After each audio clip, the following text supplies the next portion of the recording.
What's up, everybody? Welcome to another exciting edition of the world-famous low-budget show with Damon Millard. That's me. You picked a great day to join us. Today is September something 2015, episode 19 today. We got a great one on today's show is comedian M.Gillerman. We have a new segment called Dear Damon. We have a new segment called Street Jokes. I'll talk about the Milwaukee Comedy Festival. I'll talk about going to Philadelphia.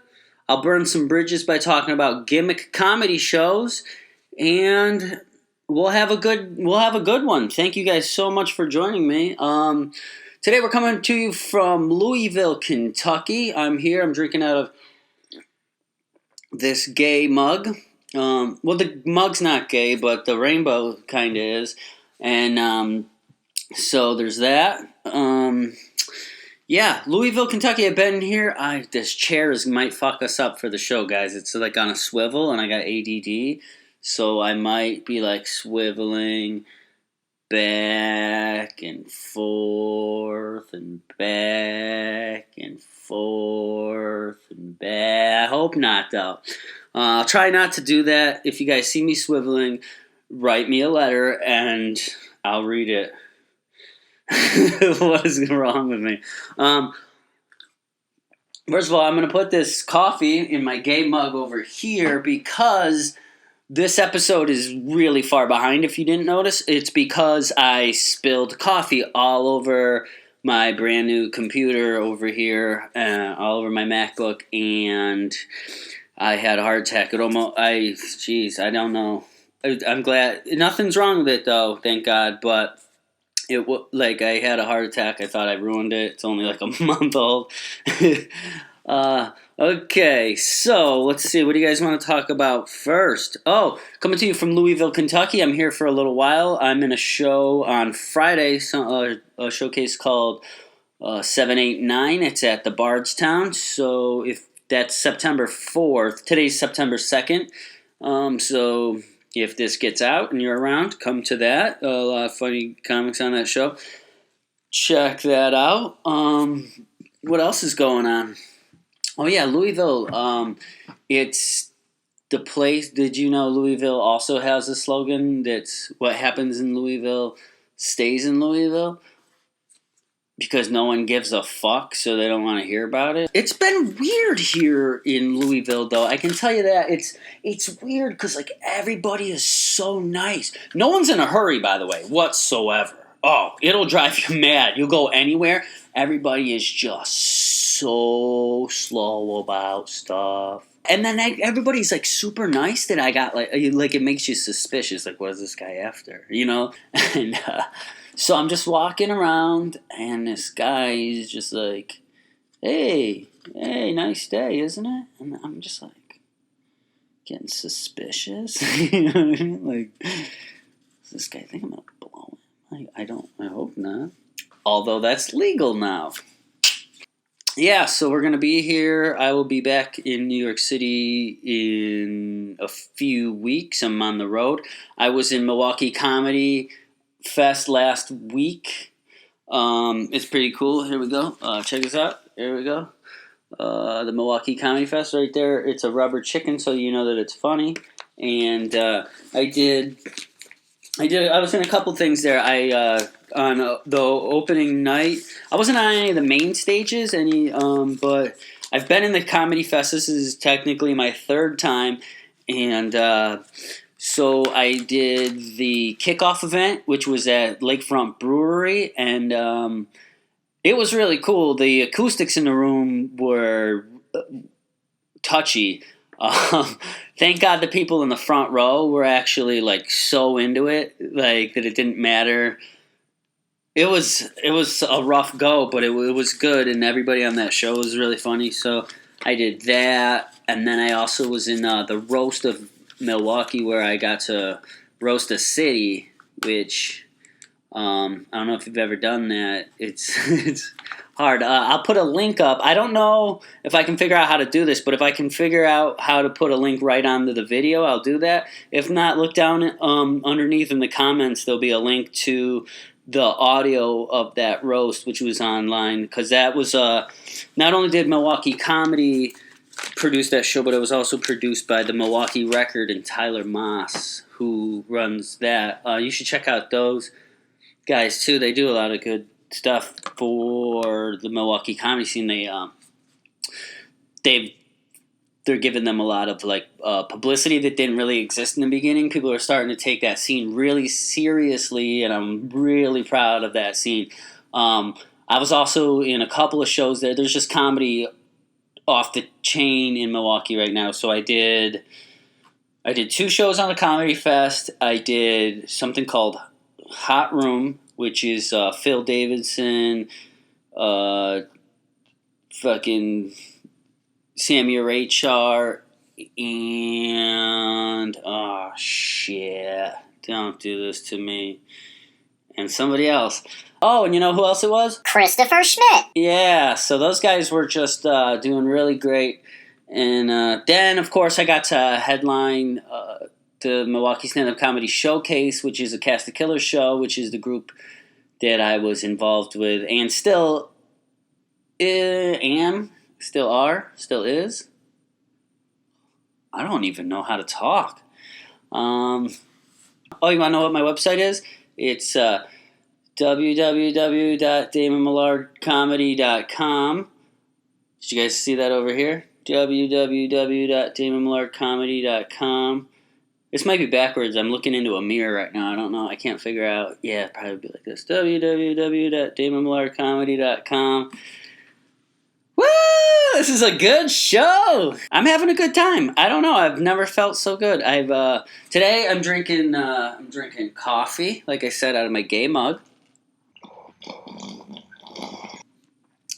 It's legal to be gay in this country now, which I think is pretty awesome. Not that it was illegal before, it's just now now you can get married and you can get toasters for gifts. Oh, how many people just logged off? All right, you guys want to do the new segment that I got? I got a new segment.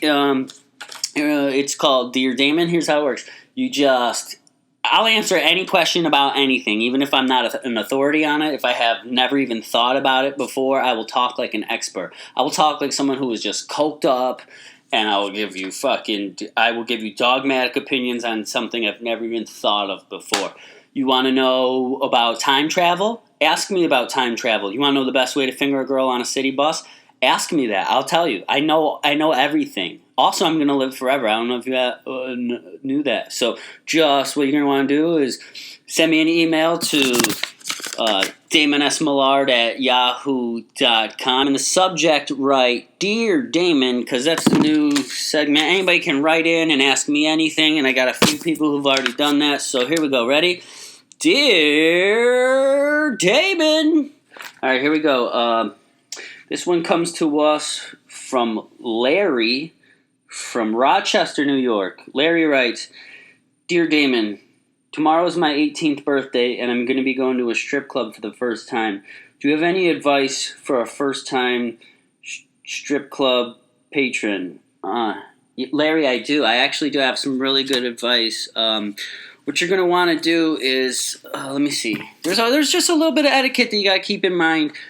You don't want to come off act like you've been there before. You don't want to come off like a noveler, like someone who writes novels.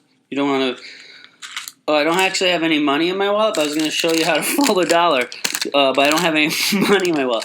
Here's what you want to do. You don't want to fold it like this. What you want to do is you want to fold your dollar like that, lengthwise, right? And then you hold it out like this, and then when the stripper comes by, you give it a little wiggle like this, and then what they'll do is they'll shake their ass right in your face. Then they'll lift their G-string up, and then you slide Just slide the bill right in there, and as soon as it's right in there, like on their butt, then you slap the butt so that they know that they got it. And that's how you tip at a strip club. Also, what you're going to want to do, you're going to want to wear something like this for lap dances are very expensive. So what you're going to want to do is you want to get something real thin. These are like these Umbro soccer shorts. These may or may not have cum stains on them already. I don't think they do. But they're very thin. Wear these without underwear, and then you'll actually get your money's worth for a lap dance. Okay? Good luck, Larry. Happy birthday. Dear Damon! Number 2 comes to us from a guy named Steven from Conklin, New York. Wow, a lot of New York listeners today. That's really cool. Steven writes in, Damon, which Michael J. Fox movie is your favorite? Is it Back to the Future or Teen Wolf? Wow, that's a trick question.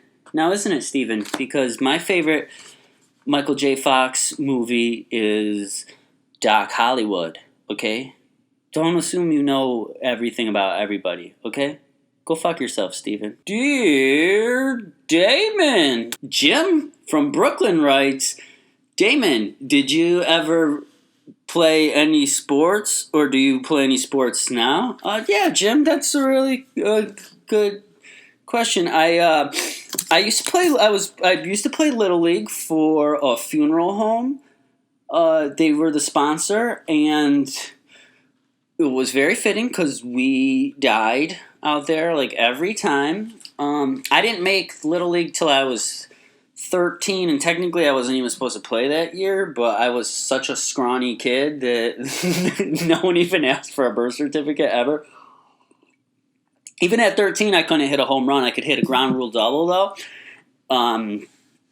in batting practice. Not like during the regular game, because during the regular game, some of those kids were pitching anywhere from 12 to 18 miles an hour, so it was hard for me to keep up.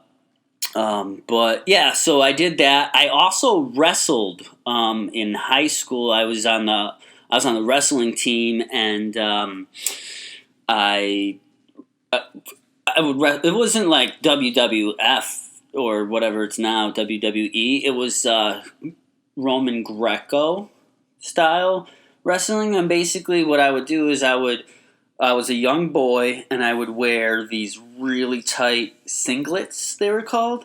You would have these little tight singlets on, and then you and these other little boys would get real close to each other, and you would rub on each other and get sweaty, and the only people who were really into wrestling were grown men. So there was that. I actually won a few trophies doing that. I wrestled, I played Little League, and I was also the Montgomery Farms Grand Champion pig catcher. That's right. I was the pig catcher in 2003 for Montgomery Farms. So that's also very homoerotic. All right, cool. Well, that's going to end it for the Dear Damon segment. If you ever have a question, no matter what it is, send me an email to my email. That's DamonSMillard@yahoo.com. Don't forget the S. A lot of people forget the S, but don't. And under the subject line, put Dear Damon. Oh, so we go down to Philly, right? We went to Philadelphia. We took the kids down there. We went to see a Brewers Phillies game because there's nothing like watching two last place teams play. It was pretty fun, except we had like these really annoying like people behind us. Oh, I just hated them. Everywhere I go, everybody's like the worst. I just attract the worst people. But so we did a couple other cool things in Philly. We went and I saw the Rocky statue, which is pretty sweet. You know what I mean? And I ran up the Rocky stairs. I don't know what they're actually called, but you run up the stairs, and then I did that. Oh, I got a picture. Here's a picture of me at the Rocky statue. Then here's what we did. We went to settle a score. Okay, there's a big controversy in Philadelphia over the best cheesesteak. Two places. One called Pat's. one called Geno's, and they both swear up and down that they're the king of the Philly cheesesteak. And another thing, they're both right across the street from each other. Like, not even kidding. They're like, one's here and the other one's here. And so me and Robin, we did a bang bang. I stole that term from Louis C.K. You know, like on his episode where he goes and has a full meal and he immediately goes to another restaurant and has a full meal. So we went to Pat's and then we got a cheesesteak. And then as soon as we were done, we went right across the street to Geno's and we got another cheesesteak. And I'll tell you what, this contest, I could not come up with a clear winner, and I'll tell you why. Because I didn't do it fairly. I ordered two different kinds of cheesesteaks at each. At Pat's, I got a cheesesteak with onions and Cheese Whiz, and that's bad. You got to get it with Cheese Whiz, because then when I went over across the street to Geno's, I got a cheesesteak with onions and provolone. And I'll be honest, man, I needed to give it a heads up. I needed to do a Cheese Whiz over there, and so I can't tell you. But out of the two that I ate that day, I give it to Pat's. But I can't give you a clear winner until I have one from each. But it's a moot point, really, because neither one of these things could be a speedy sandwich. So whatever, don't matter. I don't like Philadelphia the city, though. See what else I saw, the Liberty Bell. Did you know that huge crack in the Liberty Bell? That's not even the crack that everybody's talking about. That's something that like an engineer did intentionally to stop the little hairline fracture in the bell itself. I might have some photos going in. I don't know. I didn't edit this yet. This is live. Right now I'm in a bedroom. I'm in Louisville, Kentucky. I'm looking for my coffee over here. I can't have it by my computer anymore. Does it seem like I'm ADD now? Because I might be. I've had 9 pots of coffee because I haven't drank in 2 weeks. Not because I fucked up or anything. I'm on some medicine right now, and and it doesn't work really well if you're also taking. Oh, is that a chick outside? No, it's not. It works better when you're not. Oh my god, I do have ADD, don't I? So today is 2 weeks sober for me. But it's not like I was just like out like bar fighting or anything. I mean, I have in the past plenty of times, but I just decided to not drink so that I can give my medicine a chance to work, and that's it. So there's that. I need to pull up this next segment. So hold on 1 second. I'll be right back. This part of the show is brought to you by Non-Menthol Newports. Non-Menthol Newports. Stop being a little bitch. Just smoke. You little bitch. Welcome back, everybody. On episode 18, I announced an essay contest. I was very interested to know how you guys spent your summer vacation. And so I announced an essay contest, and basically there was really no criteria. It could have just been some boobie picture. You could have sent me some boobs, maybe, that you could have won with that. But no one did send me boobs. I did get a few submissions, and I whittled both of those down to one winner. I'm going to read the winner on air right now. The winner comes to us from Milwaukee, Wisconsin. Technically, West Allis. Peter from West Allis is your winner. He won a $20 iTunes gift card, which I will be mailing out as soon as I get $20. Okay? Awesome. Here we go. You ready for the winner? Here it is. Summer vacation started out as a bit of a drag since I had to go to summer school yet again or risk not passing the 10th grade. Turns out he's in 10th grade, guys. Steve? Mom says that I have to call him Dad, but I won't do it. Says that I'm so stupid, and that only a complete idiot would fail the 2nd, 6th, and now possibly the 10th grade. He's not as young as I thought. Not as young as I thought. I don't really care, though, because I have been mixing antifreeze into his whiskey, and boy oh boy does he love his whiskey. I can only mix in small doses so that I can make sure that he doesn't notice it, but that's okay. I'm pretty sure it is still making him sick. He always complains of lower back pain. That's where the kidneys are located. And that son of a bitch hasn't lifted a finger since he lost his job 9 months ago. I don't really care if it kills him anyways. As long as he has lots of seizures and painful kidney failure, I'll be happy. I just want to live long enough to see if I win this contest to see Steve get denied a transplant. That's all for now. I have a pre-algebra test to study for. Well, yeah, you won a $20 gift card. I'll be sending that out to West Dallas right away. I hope you have a better summer. And good luck on your stepdad situation. I know. I also know how that feels. I had a parade of stepdads in my life.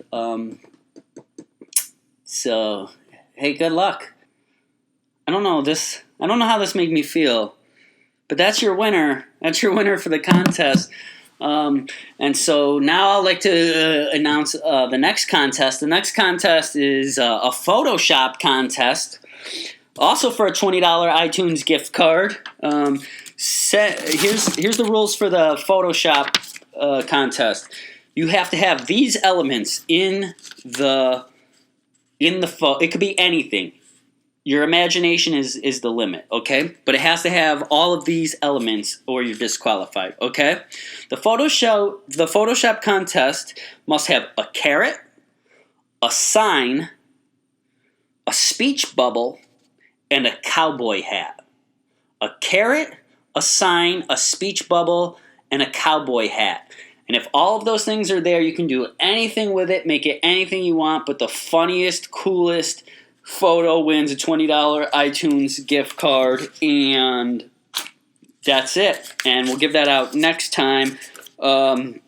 Congratulations to, what was it, Pete, I think, the winner from the essay contest. That was very eye-opening and weird, and I don't have time to get to my last thing. Let's go to my next segment, which is a new segment called Street Jokes, and then we'll go and we'll check out this week's guest, which is my buddy Mike Gillerman, the very funny Mike Gillerman. Check him out. Thank you guys. Let's check out the new segment.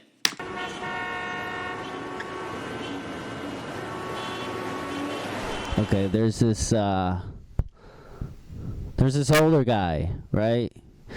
And he's clearly suffering from a midlife crisis, and he goes into a Cadillac dealership, and he's looking around, and then the dealer comes over, and he's trying to sell this guy a car, and he's like, "Excuse me, sir, you thinking about buying a Cadillac?" And he's like, "No, I'm gonna buy a Cadillac. I'm thinking about pussy." Hey, welcome back, everybody.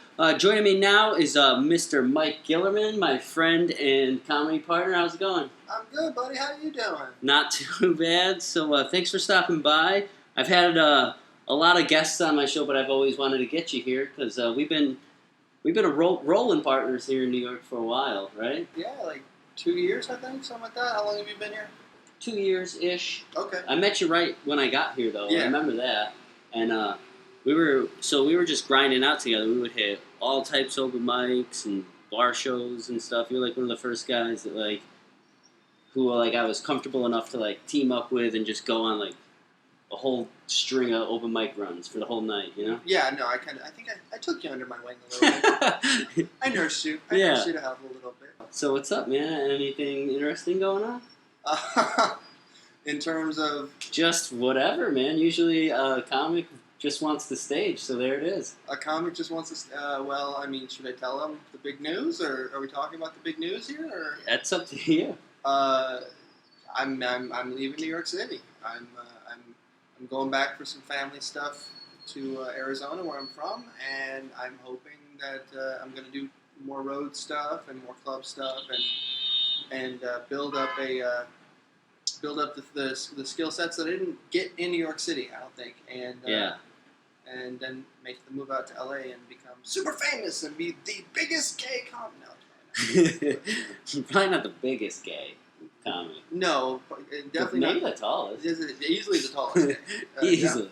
Definitely not the most gay. How about that? That one's probably never going to happen for me.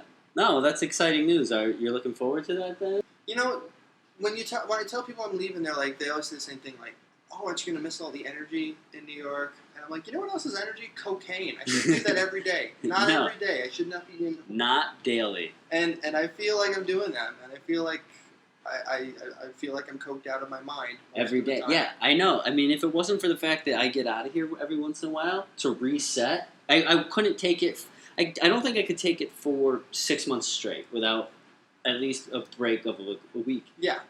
That's a good analogy, though. It's just like being coked up constantly. Someone's always in your face. Everything's frantic and last minute and hectic. Yep. Anyone who's watching this, guess what? New Yorkers, we're not rude. Right. We're living our lives. We're busy. You're in our fucking way. It's not the same thing. It's like we're very friendly. Oh, you need directions? Fine, I'll help you get directions or whatever. Yeah. But we're also like, okay, 1, 2, you get 1 or 2 tries, and then get out of my way. I got shit to do. Seriously. I don't have time for you. Stop checking your cell phone right at the top of the stairs, oh my man. God, that drives me insane. Or like right in front of the turnstile. Bugs the shit out of me. Oh. Just move. Check it. This is the worst possible spot. Move. Stop being in front of the stairs and stopping in front of the stairs. See, but I'll be honest, that's one of the things that I'm looking forward to. I'm looking forward to, you know what I'm looking forward to? Not having to run up and down fucking stairs every day. Like, that's true. I'm tall. I have bad knees. And you know what I realized? There is no comfortable place to sit in New York City, like in the actual city of New York. Yeah. The subway, I'm pretty sure those train seats are made out of like the 1970s plastic from McDonald's, like the old fast food restaurants. Yeah. Those are incredibly uncomfortable. There's that weird like curve. Yeah. Well, they can't make them too comfortable because no one would leave. No. They don't want the homeless people being like, yeah, no, I have a cushy pad now. I'm good. It's like when people put spikes on the railings, like by their steps and shit. Oh yeah. So the pigeons don't hang out or whatever. The barbed wire that's on the thing. It's like we don't want the pigeon. That's what the subway's treating. That's exactly. That's what the subway treats people as. It's like you are pigeons. Yeah. This is our barbed wire. We're gonna give you the most uncomfortable seating possible. Yeah. And we're so you're looking forward to not having to ride the train anymore. Oh my God! And it's Are you gonna be able to drive? Do you think you remember how to drive? Oh, dude, yeah, I love driving. I love driving so much. I think I was talking to you earlier about this. Like, I'm looking forward to having a car because there's just a calm serenity in a car that you don't get in the subway. Literally in a car, if I don't want any sound, all I have to do is not turn on my radio. You can't do that in the subway. You have to. If you want no sound from other places, guess what? That means you have music in your ears and you're listening to headphones. Yeah. So you're still getting sound. You can't. There's no like. You have to like listen to Spotify for like, peaceful sounds to sleep to or some shit. Like that's what it would have to be. There's no serenity in this. Yeah, there's not. It's like if you don't want someone to cough in your mouth, you need to stay at home. Yes. Because the moment you go out there, you're game. Right. You know what I mean? Because it's from the moment you leave the house to the moment you get back. There is literally no point in your day in New York City where you're not uncomfortable in some level. And for most people, like not Damon, because you've got it on lock with some crazy bullshit that you're doing. But so.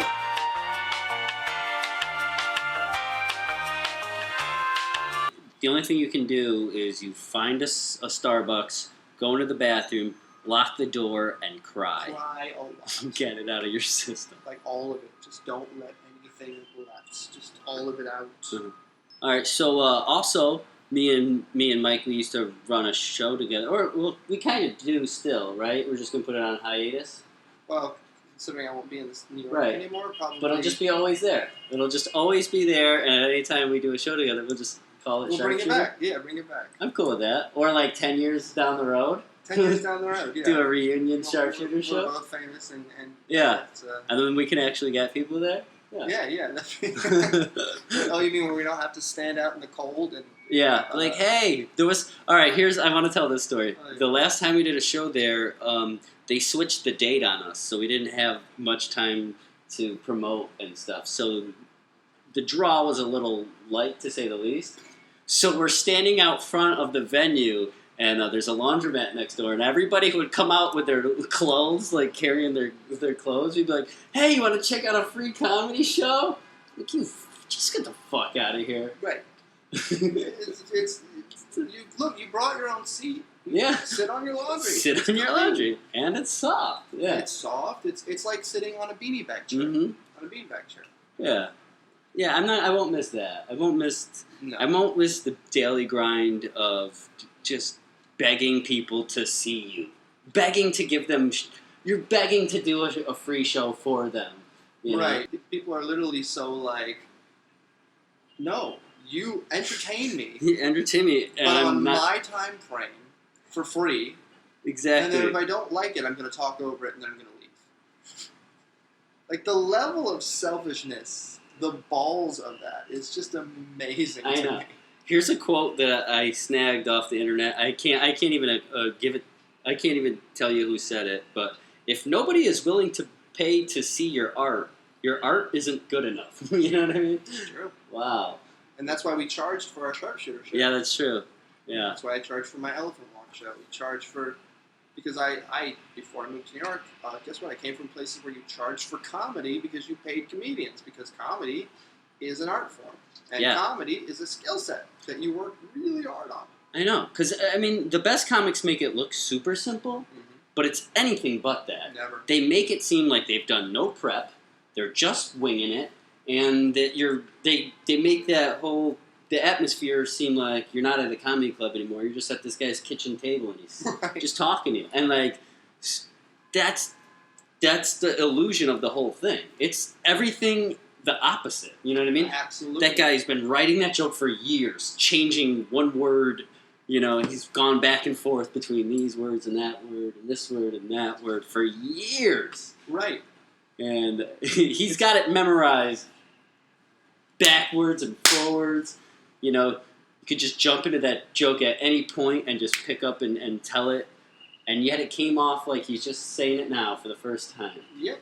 It's the same way as like a perfectly tussled just had sex hair. Yeah. When people throw in that gel or whatever, it's like, oh, how does it look so... Yeah. And so people think comedy is very simple. So anybody can do that. Did you see how... Oh, gotta go.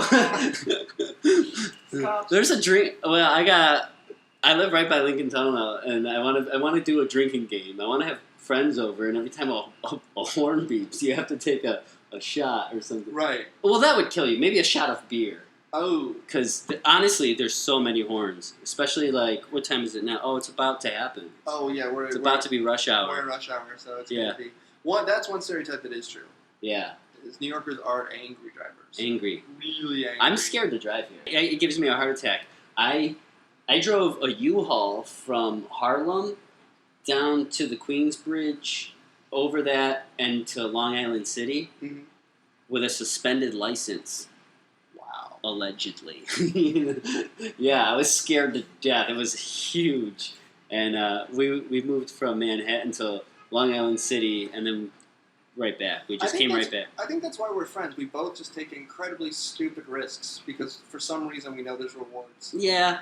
And we somehow know it's going to work out. Because my theory is Really if you play it stupid. safe. My theory is if you play it safe, then you're going to be the most boring person to talk to. Which is so true. I would rather be dead than be boring. And I feel like both of us will be very soon. With a lot of the risks that I we will take. guarantee we'll both Considering die. how many drugs you sell, I think you're probably going to at one point or another piss off a rival drug dealer. But I agree with you that it's someone told me a long time ago that when it comes to the end of your life, the one with the most stories wins. Yeah. And that's kind of how I feel about it now. I'd like my stories to be positive stories, but you know. being boring, and especially a boring comic, Ugh. there's nothing worse than that. I don't want to come off like I'm superior to anybody, but like I don't like it when a comic gets up there and just his entire point of view is shit that he's analyzed, lived nothing, but has a lot of opinions about shit. I saw this on TV the other day, and here's my thought on that. Or, hey, I was reading about this, and here's what I think about that. Right. Fucking put yourself in a location and tell me what was happening there. That's what I want to hear. You know what I mean? We've definitely gone to a place where we're more into personal stories and personal connections. I still do a lot of social conscious, my opinion on a lot of stuff. Right. But it always comes from, though, like when I watch you, it always comes from you were here and this was happening and that made you think about this, and then this is your opinion about that. These are my opinions based on my personal experience. So you always, you work back like this. I do. I do kind of something different. Yeah. That style of comedy was so prevalent for a long time that, that observational humor, I guess, if you will. Yeah. Now we've come into this almost like, I call it the Stained era. Okay. You remember the band Stained? I do. And it was almost like reading their diary. It was like, it's been a while since I could... Like, it was very, like, personal and Cry Me a River. Like, my daddy didn't like me or whatever. That's sort of where we've gone in comedy now, I feel like. We're in this, like, let me give you all our personal stuff. Let me give you Here all it of these. Yeah. And but what I don't like is we've moved away from the observational and the opinion. Like, Right. A lot of people have moved completely away from opinion to the point where it's only personal stories and personal ideas. And I actually had once at a mic, I had a comic who I do not like tell me that I was preachy. And I was like, well, that's what having an opinion is. Yeah, I got it. Yeah. It's not my fault that you don't have those. Keep telling your bullshit jokes. Yeah. It's like, yeah, I've lived a life. Guess what? I actually can have an opinion on something. That's what'll happen after, when you have experiences that make you feel one way or the other. You tend to form an opinion. Oh, do you? Is that how it works? Yes, that's how it works. Now listen, I'm telling you this. Is that your opinion on it? Or Yeah. is that how it actually works? Because I'm not 100% sure. Yeah. There is no figuring out this business, though. Yeah. It's like right now, it's basically get yourself funny, get yourself to a level where you have a distinct viewpoint and voice and personality, and then just like any business, find the people who identify and agree with what you do. Right, yeah. Just that simple. Yeah, I kind of feel like if this business is only making you feel a little bit bad, then you're doing great. Oh, yeah. Wow, you're winning. How many times did you think about suicide this year? 10 times. Wow, you're a dude. Woo! Hey, big Hey, man. spender. Yeah, man. What are you doing right? Do you want to touch on the fact that people... You're a gay man. Yes. You're very honest about that on stage. Yes. And then you'll come off stage, and people won't believe you because of the way you look. Not remotely believe me. Why? They think you're just trying to get ahead by being gay? That's what really upsets me. Because that works, right? It's not just that they think that I'm faking being gay as like I'm pretending to be gay, but as a career move. That is the worst career move I could ever make. Name one famous gay male comedian that isn't Mario Cantone or like a flaming gay comic. Which is obviously not me. Like, look at me, viewers. This is not flaming. There's nothing flaming about this freaking. So, it's really frustrating more than anything else. But yeah, I've had people. I don't mind so much when straight people do it. Mm-hmm. I have a serious problem when gay people do it because I did a show in Arizona a long time ago. It was a pool party show, a bunch of homos. And afterwards, 4 of them come up and ask me, hey, are you pretending to be gay to connect with us? Oh, boy. And the fun part about it is that it's a gay pool party show. Uh-huh. So there was an orgy afterwards. And Okay. I stayed. So they think I stayed. They think I faked being gay to get this show, but that I stayed to keep my cover. Like, that's literally what they think. This guy is committed. Right. And I'm like, no, I'm not. That guy faking to be gay? Yeah, he was just all over this orgy. I'm not a method actor. Like, Left his DNA all over this place. dude, they're like, oh. Hey, look at this straight guy blowing me. He's really good at it. Are you sure you're straight? No, I'm gay. I said I was gay. I did 30 minutes in front of you where I told you, walked you through my coming out process. That's the other thing that pissed me off about it. Yeah. I did my act. And my act, like, walked people through my coming out process. I have all these gay jokes. And they still thought that I was... No, he's faking it. I did a show on Friday night, actually. I did a show on Friday night. I did a bunch of jokes about being gay and other things. And I was waiting for the bathroom. And this girl was like, "Oh, you were really, really funny." I was like, "Oh, thank you very much." It's like, I work for a gay organization in the city, a big gay organization in the city. Are you really gay, or is that a character? And I was like, "You do this professionally, bitch. Like, how do you not know?" She's like, "I don't know. Maybe you could be a character." What type of character? You're the Larry the Cable Guy of fags. Exactly. What do you think I'm doing? Like, I'm the Uncle Tom of gays. Why the hell is... That's not a good character. Oh, boy. A homophobic gay guy. Oh, yeah, that's really going to do well with the gay demographic. It's just the dumbest thing. I don't know. Yeah, you're not going to get ahead by being that. You know what I mean? It's probably part of why I'm moving out of New York. Yeah. It's not working. It's ridiculous. So... Yeah. All right, anything else you want to add? Check out my website, I guess. Well, what is it? M.Gillerman Comedy, GILLERMAN Comedy. Or maybe this way. I don't know. I'm looking in a mirror, so. I'm not sure, but it'll be right here. Check that out. MikeGillermanComedy.com. You got a Twitter? I got all that's on the MikeGillermanComedy.com. Instagram, Twitter. Yeah, follow Mike. I'm going to be a little sad to see you go, but I'm sure we'll hook up. Comedy's actually a small world once you get super small. Once you get into the real world of it. You know what I mean? Very big, Mike level. Very big. Actual comedians, very small. A lot smaller. All right, but I guess that's going to do it for the low-budget show for today. Join us next time. Our guest will be Mario Cantone. So, all right, we'll see you next time. Thanks for joining us. See you later.